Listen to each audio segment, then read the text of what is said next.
Most traders think that smart money concepts is what's going to make them profitable. But the reality is, over 95% of these traders still fail. And it's all because of one thing. Maybe you've been marking out the perfect order blocks, the perfect fair value gaps. And yet most of the trades you seem to take just end up resulting straight in a stop loss. You're following smart money concepts exactly how you was taught, but nothing seems to be working. But what if I told you you're missing the most important thing? I've been trading smart money for 5 years, and before I understood this, my trading was a mess. So in this video, let me explain it to you. What this thing is, how to use it, and why if you don't, you will not become a profitable trader. And so the ultimate reason that SMC doesn't work for 95% of traders is because of one word: complication. Trading is supposed to be simple. And yet all of these SMC traders out here are trying to learn 100 different things at one time because they think the more they know, the better trader they will be. And actually, it's only when you realize that as a trader, less is actually more, does everything make sense. There's an infinite of ways that you can trade, but you just need to focus on one thing that works and master it. And that is the key to long-term success in trading. And so in today's video, I'm going to be sharing with you one stupidly simple 4-step trading strategy that if you just master, you will be able to achieve long-term success in trading. So let's break down this stupidly simple 4-step framework. So step 1 is I'm always using the 15-minute time frame. I want to be understanding directional bias. Anytime I come to the market, the thing that I have to understand is what is the likelihood that we trade higher and what is the likelihood that we trade lower. If I understand that there's a higher likelihood we trade higher, then I know that for that day, I should be looking to go long. If I think that the likelihood is to trade lower, then I should be going short. And for that, I use simple market structure. So if we look at the 15-minute time frame as we approach this trading opportunity, I'm very simply just looking at swing points, right? So I'm looking at these swing points down here where price essentially stands out. It's very visible to see that this is a point that caused market to reverse. And then this is a point that caused the market to reverse. This is a point that caused market to reverse. And then you want to establish a very simple understanding of trend. I mean, it was very obvious that before we were looking at lower prices, right? We were bearish. And then at some point in time, this high that puts in this low that caused a break of structure to the downside gets broken. And when this high gets broken, it's very simple. The trend shifts from bearish to bullish. And at that very moment, I'm only looking at long positions. And so I remember this is London session that we're currently getting into right here. And for this specific day, I was looking to go long in this kind of inverted fair value gap area, but I didn't get my entry confirmation, which is fine. That's step 2. So from here on out, you can see that we pull back into this level right here, and then we go and expand to a new high. Then what do we do again? We pull back into this area here, and then we go expand into a new high. So as we're heading into New York kind of lunchtime session, we are obviously bullish, right? That's step 1, directional bias. Swing low is down there, and my swing high at this moment in time, right, is up here. So I go back and remove everything before we get our trade idea. This is what the market looks like. And this is how I'm approaching this market. I'm understanding that we're bullish. So the likelihood of this day is that we expand higher. We can have a pullback and then expand higher. That's the bias. It's very, very simple. Just need to understand, are we going to trade higher or lower today? That's the most important part of any one strategy. Once you've established that by using very simple market structure and following the market structure rules that I outline, I understand that we have a swing low and we have a swing high. That is step 1. Now I need to build context, which takes me into step 2. Once I have my bias, now I need to find my areas of interest. So my points of interest. They can be fair value gaps. They can be order blocks. So for those of you who don't know what an order block is, it's a very simple concept. Just look for areas where you have aggressive moves. So if price is kind of moving in a range-bound direction like this, and then you have a very aggressive move like this, there's very likely to be an order block in that area. Because what that means is that one side of the market has just become extremely dominant over price and therefore has moved price. And so if the market is just one big game of supply and demand, and we have to understand and try to align ourselves with the big players who are ultimately moving these prices, then we have to understand where the demand is coming from.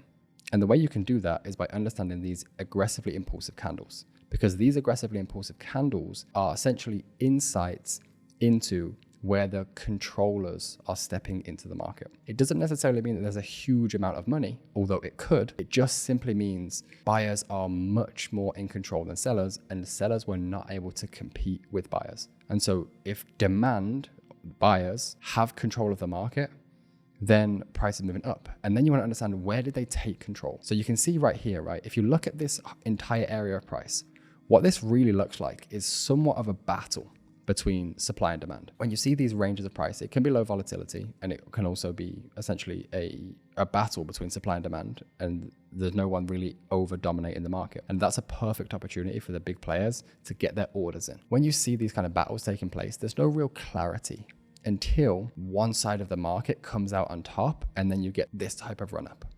When you see this, it's very obvious that demand stepped into the market and outweighed supply, which is the most important thing. So buy side becomes stronger. Then I need to understand where it is. So if you look at where the breakout happens, where the momentum comes in, right? It's really this couple candle range. And then what you want to look for, what happens just before that? And so what I do is I'm just looking at this load up range just before.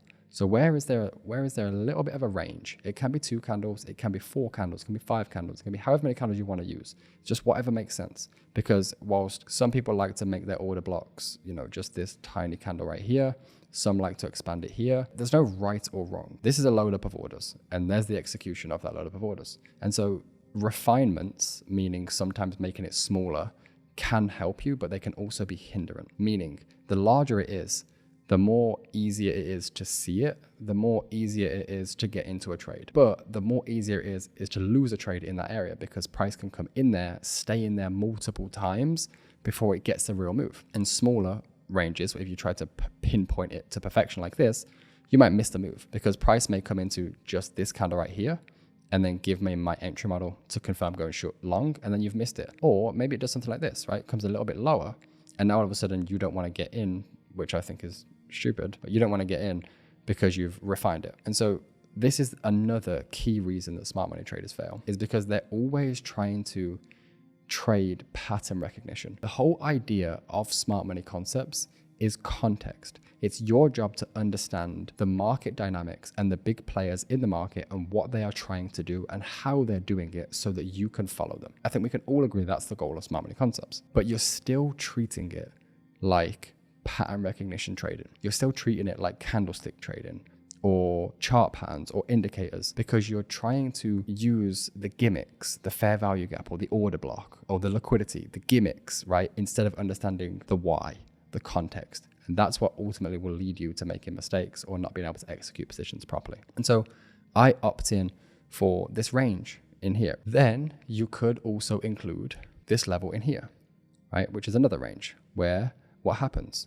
We have an aggressive move, then we have a little bit of a stagnation, somewhat of a pullback, and then another aggressive move to the buy side. So more momentum kicks into the market in this level, right? Especially in the New York Open. That also becomes an area of interest. However, as price begins to come down into this level, what I'm looking for is an area of liquidity on the left. So liquidity, the best way to put it is, where is there likely to be a lot of money? It can be stop losses, it can be sell orders, it can be buy orders, but where is there interesting areas for people to get in? Your typical equal highs, equal lows, support, resistance levels, your swing highs, your swing lows. All of these areas have a lot of market participants inside of. What I like to see is one of those levels get broken. So if we can take out this level right here and then come into this level, that gives me more confidence. If we'd already taken out a level and then this level was here, for example, if there was a level of liquidity in here, then we could maybe look at this area. But it's always higher probability to have some area of liquidity, which is actually step number 3. It's actually very simple. Just identify the liquidity. This is the low. This is the order block. This is the direction. That's how simple it actually is. We have bullish order flow. We have 2 areas of interest, but this one gets ruled out as useless because there is liquidity at that low. So we then literally have a bullish order flow. We're expecting higher prices. We're expecting a pullback into here. And now we need confirmation. I always like to have confirmation. And so my confirmation is, when price comes into this level down here, can we get a lower time frame shift? Simply put, we're on the 50-minute time frame right now. So as the 50-minute comes down like this, the 1-minute time frame is going to be very, very bearish. In fact, let's go and take a look at what the 1 minute time frame looks like. And you can see that everything is still good. We're still bullish. This is the swing low M15, swing high up here. But as we enter and kind of head towards this area down here, you can see that the 1 minute is very bearish, right? We were bullish as the 15-minute expanded, which is normal. We were bullish. Then we shifted bearish. We pull back. We're still bearish. And so if you literally just keep playing price out, this theme will continue, right? We push down, we push up, we continue going lower. We push down, we continue bearish, right? Price is overall bearish. That simply means that supply is currently in control of the market. Very simply put. We continue again, bearish.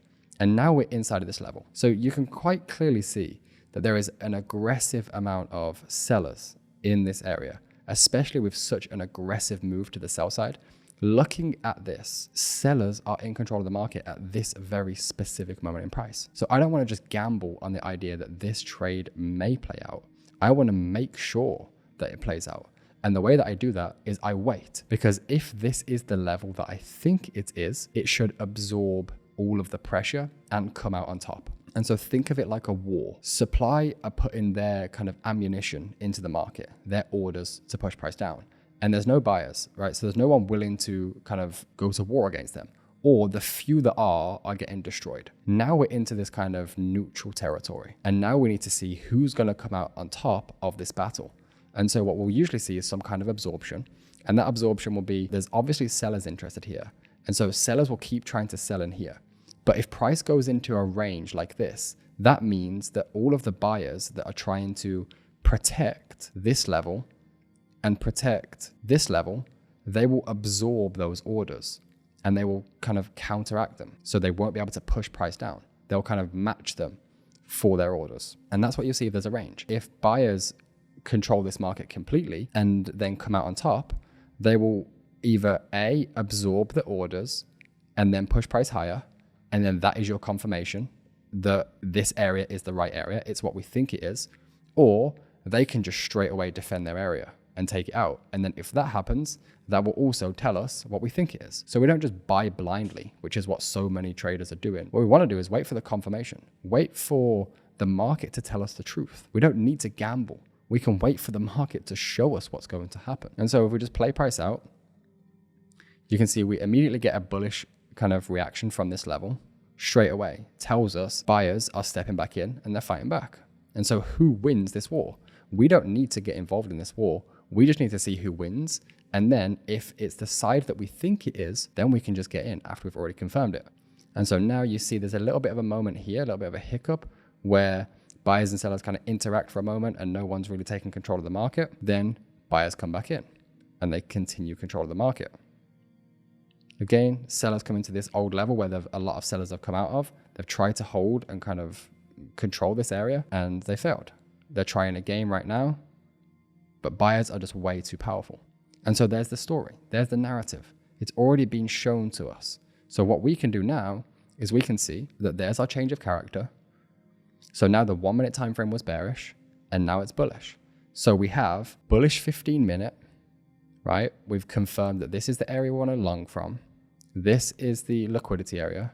And then once we get in here, we just need to be shown, prove to us that this is the level. I'm not just going to blindly guess, prove it. And the way that they're going to prove that is by the order flow in the present moment. Nothing in this market is more true than the order book in the present moment.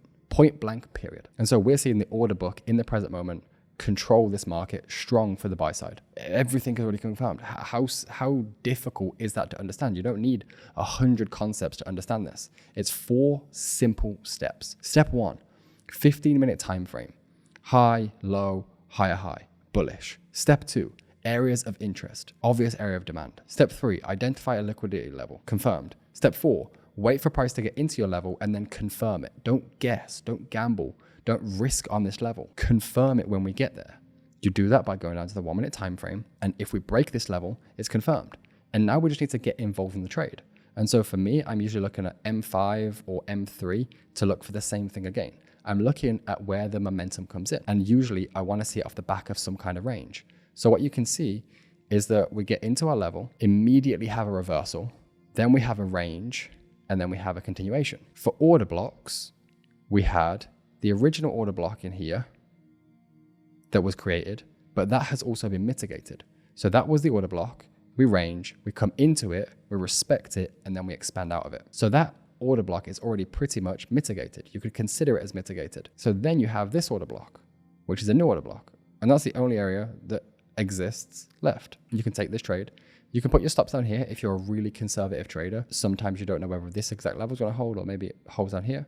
You can put your stops down here, or you can put your stops up in here, or you can put it in some, logical area that actually and truly makes sense. For me, this area makes sense. 7 pip stop loss. It's a decent size, right? It's the range that created price. Aggressive range. This is where we take over the control. This is where we break the high from. This is our level. We have liquidity, right? Across price, there's definitely buyers and sellers that will come in at this price point, regardless, there always is. And then our targets. How do we get out of this position? Well, the first thing we can look at is structure, right? These are the kind of guarantees or the highest probability outcomes. Structure. We are bullish. We have been bullish continuously. We have put 1 higher high, 2 higher highs, and now 3 higher highs in a row consecutively.